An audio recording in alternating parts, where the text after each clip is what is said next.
Welcome to the I in Team podcast with Brian Smith and Mary Smith. You are more important to your team than you might believe. Everybody has something to contribute, and most importantly, that's influence. Learn more on today's program. Now, here is Brian Smith and Mary Smith. Hi team, welcome back to the I in Team podcast. I'm your host Mary Smith here with my dad Brian Smith. Hey everybody. Last week we discussed what it was like to be a good and a bad team member and your spheres of influence, and this week we're going to be talking about constructive criticism to kind of piggyback on the theme that we've been going with for the past couple weeks. Before that we talked about managing relationships in our personal and professional lives. So now we're going to be talking about constructive criticism, which we kind of touched on in last week's podcast, and we also touched on a little bit in the week prior to that. So this week we just want to dive a little bit into when is constructive criticism considered constructive versus just being criticism? What are the best methods to deliver constructive criticism to the people that you're going to be talking to so that it's in a positive way instead of in a negative way? We're going to talk about how when you receive constructive criticism, how you should go about putting that into effect in your life, and kind of talking about how that should make you feel, because sometimes when we receive constructive criticism, it doesn't really go that well. And then we're going to end with how we can try to dissolve the stigmas surrounding constructive criticism so that we can all benefit from it. Yep. Very good. So, one of the things about being a good or bad team member is the ability to help others. And one of the things that is key to helping others, especially in a work environment, is being comfortable receiving and giving constructive criticism. And it really is difficult sometimes to know the difference between regular criticism and constructive criticism, because oftentimes people will just generalize and say, well, any criticism I give is constructive. But that's not really true. If it's not received in a constructive way, then it's not constructive. So your delivery can really influence if criticism becomes constructive or destructive, because the opposite of constructive criticism is destructive criticism. Mm-hmm. And so what makes it constructive is that you are giving somebody through criticism an opportunity to learn something, and you're giving them actually tasks or information that helps them to be better.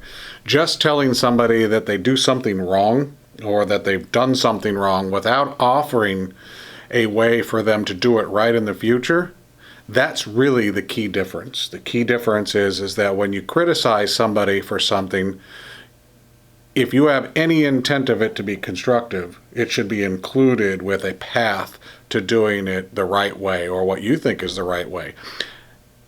The bigger part of that is you should be willing to have a conversation and learn why this person may have done it wrong in the first place, and have an understanding of their path to get to that point where you think it's wrong. Mm-hmm. Okay? Because not all constructive criticism is constructive in that it might not be right. So it doesn't mean that you shouldn't still try to deliver it. It's all part of our influence of communication. But ensure that when you give it, that you're also willing to take it back, because you might learn something from the process. And that's what takes us into how do you give good constructive criticism. Is the expectation should always be that you're going to listen as much as you're going to give that constructive insight to somebody. You need to be willing to understand what got them there, because just teaching them what might be the end result of a task, okay? What might be, we're developing, let's say, flow charts for somebody, and in the end, they just don't look right. They're, not in the right sequence. So we say to somebody, the next time that you do a flow chart for somebody, it needs to be more organized. Well, what does that mean? Okay, and why did they have it disorganized? What understanding did they have of that process? What led them to providing this flow chart, which is hypothetical, to you at that time? Okay, maybe you're going to learn something about the process of data collection, or the process of how they communicated to get that information, or their understanding of even what a flow chart might have been. What organized is. Right. You might even learn that you didn't do a good job teaching them originally what a flow chart was, or how it was going to be utilized in the context of whatever it is you're developing one for. So the constructive criticism turns around and comes back on you. As you are teaching somebody something, you may learn something about yourself or your organization, that you're not preparing people correctly, that you're not educating people correctly, that you're not onboarding people correctly, that you're not communicating correctly. So some of the best method of going into constructive criticism would be prepared to listen as much as you're giving that information. Yeah, definitely. Communication is really important in all aspects of life, and we talk about it a lot on the show.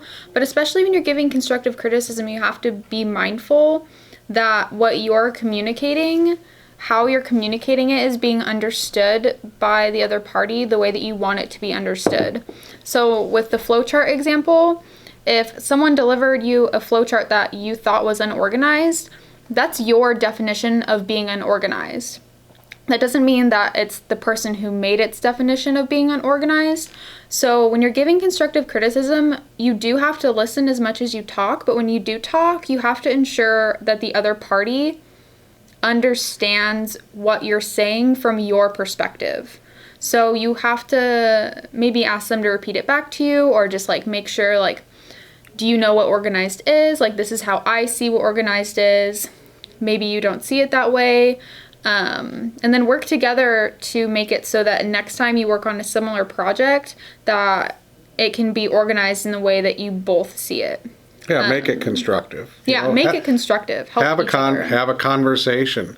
Look for the misunderstandings. Ask questions, back and forth, and explain that to somebody. When you first start communicating with somebody about criticism of something that they've done, or some work product that they've provided, or something that you observed. Maybe it's criticism about how they communicate with others, or criticism about how they receive information from others and how they react to it. Whatever it might be ready to have this conversation, but let them know ahead of time. Look, I'd like to have a conversation about the way you communicate with other people, because it looks to me like you are emotional, or you lack emotion, or you look confused, or every time you come into a meeting you're unprepared. Why is it that you're unprepared? What is prohibiting you from being prepared for meetings? Whatever the issue is that you're offering constructive criticism, be honest and forthcoming with that person, that what you're trying to convey to them is meant to be constructive, is meant to, in the end, help everybody, not just them, but everybody be better. Mm-hmm. So, and it's okay to say that up front. It's also okay to own the fact that, hey, if I tend to get out of being constructive and leaning more towards where you feel it's personal, it's okay if you say to me, hey, that feels like we're getting away from being constructive. So, and when we're receiving criticism from others, when we're getting constructive criticism, it is okay to say that to somebody. You know what, I don't feel like this is constructive now. I feel like it's more personal and it's more of an opinion than constructive criticism. And I'd like to have a bigger discussion about why we're so far apart on what our beliefs are in what this is. So be honest with people and let them know how you feel about the constructive process that you may be going through in your organization. So one of the problems, however, in giving or receiving constructive criticism is that we worry about, or we look at, having hurt feelings, what it's going to do to our relationship if we engage in this kind of a conversation, what kind of anxiety we have, and all of those things get in the way of constructive criticism. And humans naturally get defensive when they're presented with something that we're being accused of maybe doing wrong, right? And constructive criticism takes us right there. The nucleus of constructive criticism is something didn't happen that the other party expected to happen in a certain way or at a certain time, or we didn't follow some certain policy or procedure or something like that, right? And it automatically throws up walls. It's the stigma we have with criticism in general, but specifically jumping from criticism to constructive criticism and differentiating those two, which I hope we've done a good job of differentiation. Mm-hmm. But it's difficult, sometimes even as the presenter of constructive criticism, things that are we're trying to be constructive of, but that have also affected us personally as humans. If we are being personally affected by something, we have a tendency to put emotion into it. And if there's emotion coupled with any kind of criticism, it can get really, it can be a problem. The people that we're talking to can not take it the right way. I'm sure Mary could give you a number of examples, because she's my daughter, in how I might have presented criticism in raising her in certain things through the years, where as a parent I was more emotional than I should have been, or less emotional than I should have been, where it seemed like I didn't care enough, which is just as bad as not caring. So, the lack of interest or the lack of focus on a problem, the dismissal of it, oh, well, it's not a big deal, or, it doesn't really matter, when it does matter to some people, is just as bad. So dissolving the stigmas requires back to the age-old thing that we talk about, communication. The best influence you can have in any action you take, I don't care if it's criticism, constructive criticism, education, support, across the board, is good communication and honest communication. And that means if there is emotion, call it out first. Tell people, I'd really like to have a discussion about something that's happened. I'd like to provide you with some constructive criticism, but it's really upset me, and I apologize for any emotion that I bring into it. And you've now, at least a little bit, diffused the shock of the emotion that you might show. You've prepared them to do that. And it takes, 1, 2, 3 seconds, right? And how many times, I'm going to ask Mary, how many times had I said that to you before we've had those conversations as father-daughter, if I would have just diffused it a little bit and put things into context, could it have helped? I know for me, when somebody's angry, if they told me ahead of time, I'm really angry, and I'd just like to have a discussion about what makes me angry, I'd be less on the defensive and more on the receiving side. That's because you set the expectation. So when you set an expectation when you're talking to someone, especially when that conversation is going to get emotional, you don't surprise that person. And most conversations that we have, they're not really filled with that much emotion. So when you come at someone with a discussion that's filled with emotion, it's going to catch them off guard, and it's going to evoke their own emotions. So that's probably going to turn into my back's against the wall, I'm going to lash out, or anxiety, or they just shut down and won't listen.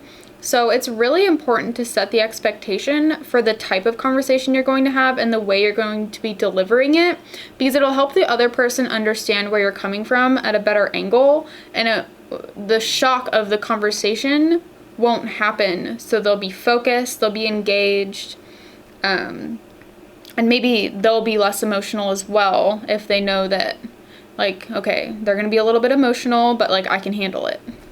Yeah, and sharing how you feel about something is actually a positive. It's your effort in helping or caring about the feelings of that other person. It's the first step towards healing, is the understanding that what you might be talking about is difficult, and that you are trying from the get-go to make that conversation just a little bit more palatable, if you will, a little bit more easy for each of you to start. Understanding that whatever conversation we have when it comes to any type of criticism is going to invoke some type of defensive feeling in somebody. There's really hardly, unless you're a sociopath or have such a big ego where you just don't care, most people will care. And by establishing this early on, you'll start from a positive footprint. I mean, that first step is a positive one. Telling somebody how you feel is a positive step. It opens you up. It makes you a little vulnerable. It helps settle people down. They have a better understanding of what to expect coming forward. So any type of criticism, you should start that way, if at all possible, but specifically constructive criticism. Come at that from the most positive posture that you can muster for yourself and for that person. And if you've been listening or you don't know about somebody, in other words, you haven't had a lot of interaction with somebody, so you don't know how they might react to constructive criticism, ask. Ask somebody they might work with.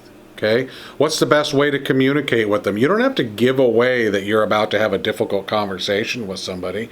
You can ask a workmate, hey, what's the best way to approach so-and-so in a new conversation? Is there anything in particular or any advice you can give me in the best way to communicate with them?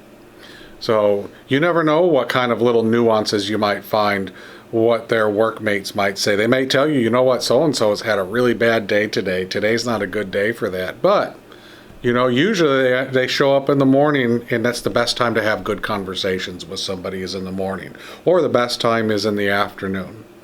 So, and if that can work for you, if that actually can be fit into the scenario where you're trying to give this criticism, then fit it in. Don't be selfish and say, I've got to do it right now because I got to get it off my chest right now. If you really don't, then wait until a better time comes. And I'm not talking about procrastinating for a long time. I'm talking about finding the best opportunity to be constructive.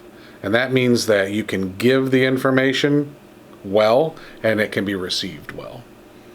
Mm-hmm. Yeah, it's really important too, like when you're on the receiving end of constructive criticism, to not only listen, but when you're giving constructive criticism, the way that it's constructive is that you are open with your communication and that you have a plan to try to help that person. But when you're the other person getting the constructive criticism, you have to really listen to that plan.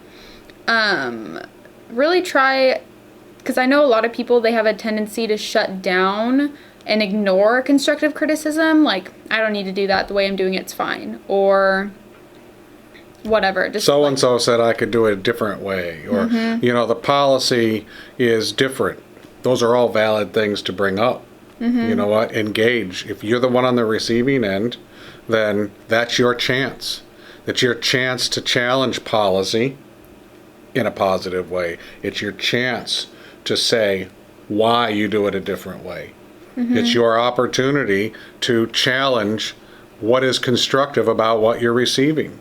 And have that conversation, because what might fall out of it is something you give constructively back to that person, which could benefit them, other people, even the entire organization that you're talking about. And context matters. Okay, if you're lacking context, then add it. Ask for it or add it yourself. Say, okay, can you put that in context for me?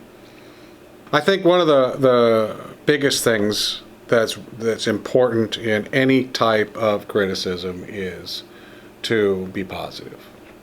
Be positive and have a plan to help that person. I personally think that that's what differentiates constructive criticism from regular criticism, is that you have a plan to help that person figure out how to move forward.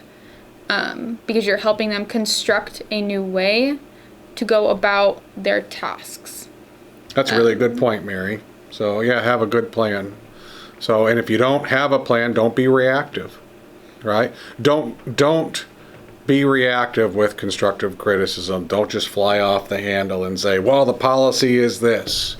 Okay, take a step back. To be constructive, you need to understand what caused the problem first. You cannot be constructive without knowing what caused that person or that issue to happen. Otherwise, how do you put it into context? You may not know. And you may not know what they were thinking either if you don't know. Right. So open communication, have a plan, and be positive. Yes. Yep. And communicate. Again, communicate. I won't say that enough. And listen. Yes. Listen. I think a lot of people think that listening isn't involved in communication. I think that most people, when they think of communication, they think about just talking. But the biggest part of communication is listening. Listening and watching, knowing your surroundings. Body language is part of communication. So tone of voice is part of communication. The situational awareness, what's going on around you. So we're not going to dive into communication, though, today. But know that those things matter, and know that constructive criticism is one of the most influential things you can do in your work environment, especially as a leader. And how you do that can help really differentiate you from being a good leader to a bad leader.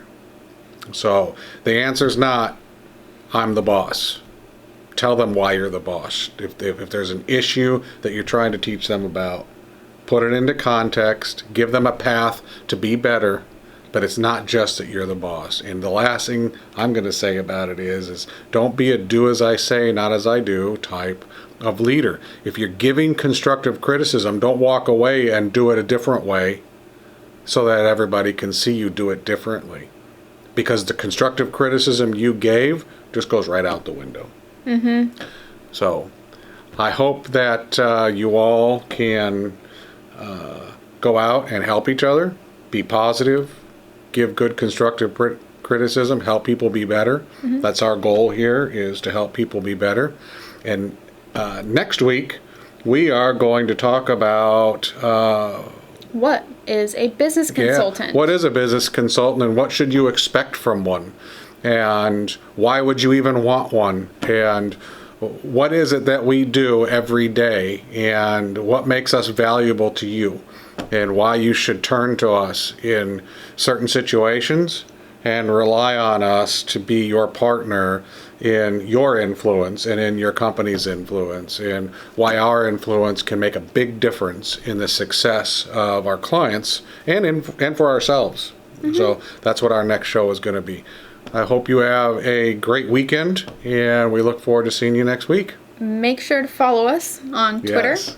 We're at Ian Team Series and Your Biz Doctor. We're also on Facebook and LinkedIn at the Ian Team Series. If you guys have any questions or you want us to talk about something on the show, you can message me on Twitter. That's where I'm most active for the Ian Team Series, but it's at Ian Team Series. And then follow our YouTube channel. We put our podcast videos on there every week. And then our podcast audio is on Stitcher, Spotify, iTunes, and Voice America, yes. The business channel. Awesome. Have a great weekend, everybody. Bye. Bye.